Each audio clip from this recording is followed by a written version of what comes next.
வழிபோக்கனுக்கு உணவு கொடுக்க அவரிடமா சிக்கினார்?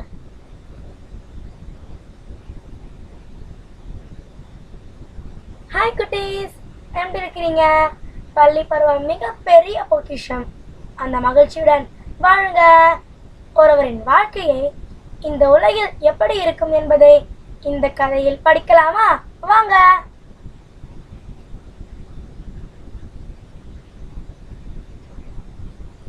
மனோஜ் அந்த ஊரில் தங்கும் விடுதி ஒன்றை வழிநடத்தி வந்தார்.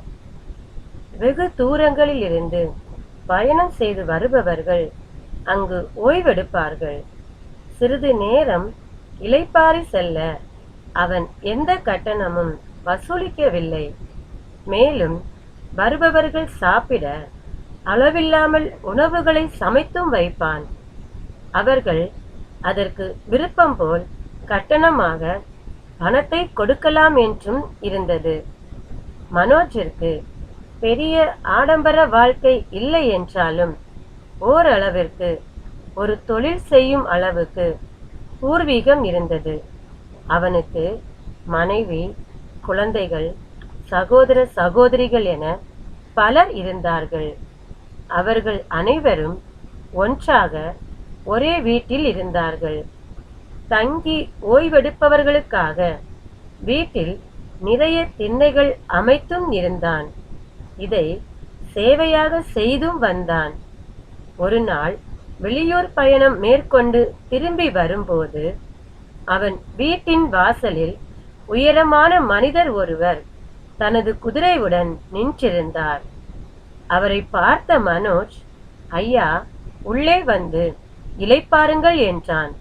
அதற்கு அவரோ, என்னால் ஓய்வெடுக்கும் அளவுக்கு உள்ளே நுழைய முடியாது, நான் இப்படி ஓரமாக இருந்துவிட்டு செல்கிறேன் என்றான். அவரின் காரணமாக மனோஜ் மேலும் அவரை வற்புறுத்தவில்லை. உணவு மட்டும் சாப்பிடலாமே என்று கேட்க அவர் அதற்கும் உள்ளே கூட்டமாக இருக்கிறது, வேண்டாம் என மறுத்தார். அவனுக்கு என்ன செய்வதென்று தெரியவில்லை. மனம் வேதனைப்பட்ட அவன் சட்டென உள்ளே சென்று அவருக்காக உணவை தயார் செய்து அவர் இருக்கும் இடத்திற்கு எடுத்து வந்தான். அவனது கனிவான குணத்தை பார்த்த அவர் அவன் முகத்தில் ஏதோ கவலை தெரிவதை கவனித்தார். வயிறு முட்ட சாப்பிட்ட அவரோ, உணவிற்கு நன்றி மனோஜ், ஆனால் உன் முகத்தில் ஏதோ வாட்டம் தெரிகிறதே என்று கேட்க அது ஒன்றுமில்லை என மறுத்துவிட்டான். உணவளித்த உனது கவலையை சரி செய்ய முடியவில்லை என்றாலும் என்னால் முடிந்த தீர்வை சொல்லுவேன் என்று சொல்ல எதுவும் இல்லை என்பது போல தலையசைத்தான். ஒரு நொடியில் குதிரை எருமை மாடாக மாற அந்த உயரமான மனிதர் யமதர்மராக மாறினார். உடலெல்லாம் நடுங்கி வெலவெலத்து போன மனோஜ் எதுவும் பேசாமல் அமைதியாக, இப்போது சொல் என யமன் கேட்டார். அது நீங்கள் என்னை அழைத்து போக வந்திருக்கிறீர்களா என்று கேட்க, இல்லை, நான் பூமியில் எல்லாம் சரியாக இருக்கிறதா என்று பார்க்க வந்தேன். உன் கனிவான செயலால் உணவளித்து என்னை கவர்ந்து விட்டாய் என்றார். சரி, இப்போது சொல், என்ன கவலை என்று கேட்டார் யமன். அது எனக்கு பிறகு இதை யார் எடுத்து செய்வார்கள்? இதை ஒரு சேவையாக செய்கிறேன். அதே மனப்பான்மையில் எனக்கு பின்னால் வருபவர்கள் செய்வார்களா? திடீரென எனக்கு ஏதும் ஆகிவிட்டால் என யோசித்ததில் கவலையாக உள்ளேன் என்றான் மனோஜ். சரி, ஒன்று செய்யலாம். உன்னை அழைத்து செல்வதற்கு முன்னால் உனக்கு பல வகைகளில் நான் அறிகுறி தருகிறேன். அதற்குள் நீ அனைத்தையும் சரி செய்து கொள். இது எனது வாக்கு என்று சொல்லி யமன் அங்கிருந்து மறைந்தார். சற்றும் எதிர்பார்க்காத மனோஜ் அவனுக்கு பின்னால் இருப்பவர்களை சரியாக வழி நடத்தினான். காலங்கள் ஓடியது. மனோஜ் வயதாகி கிழவனாக மாறி தள்ளாடி நடக்க ஆரம்பித்தான். யமனும் எந்த அறிகுறியும் தரவில்லை என மகிழ்ச்சியாகவே வாழ்க்கையை நடத்தினான். இப்போது அவனது விடுதி இன்னும் பெருசாக மாறியிருந்தது.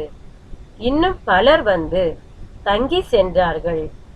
மனோஜ் மட்டும் இல்லாமல் அவனது சகோதரரின் குழந்தைகள் மற்றும் இவனது குழந்தைகள் அதை சிறப்பாக வழிநடத்தினார்கள். அமைதியாக தூங்க சென்ற மனோஜ் கனவில் யமன் வந்து இப்போது போலாமா என்று கேட்க, இது என்ன பொய்யாட்டம் ஆடுகிறீர்கள்? இதுவரை எந்த அறிகுறியும் தராமல் வா என்றால் எப்படி என்று கோபப்பட்டான் மனோஜ். யமனோ, உனக்கு நிறைய அறிகுறிகள் கொடுத்தேனே என்றார். அது எப்படி?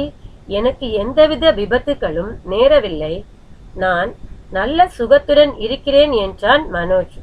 உடனே யமன், இல்லை இல்லை, உன் முதுகு வளைந்து விட்டது, உன் முடி வெள்ளையாகிவிட்டது, உன் பற்கள் விழுந்து விட்டது, இது எல்லாமே அறிகுறிதான் என்றான்.